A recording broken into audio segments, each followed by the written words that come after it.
Hey, Hola chicas, ¿qué más, hola, ¿cómo Alexander? estás? ¿Cómo vamos? Hola. ¿qué más, Alexander? ¿Qué hacemos el día de hoy? Siempre me caes en seco, tú déjame pensar qué hacemos. Ya sé, voy a llamar a un panda a ver. Está marcando. Buen día.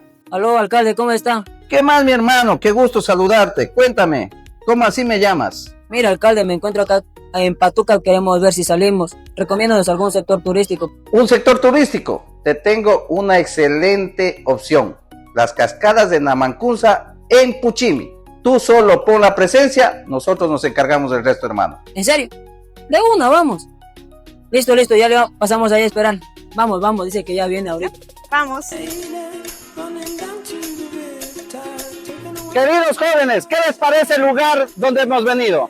Alcalde, el lugar está bien chévere y con este clima mejor. Qué bueno que les haya gustado. Está hermosa la cascada para nadar. Qué bien, qué bien. Hoy vamos a disfrutar.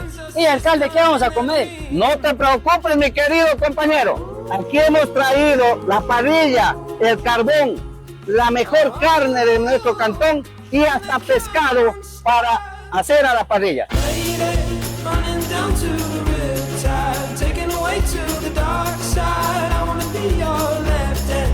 Hemos traído unos ricos pescados tilapias de la finca o de las peceras de Don Fausto Marca.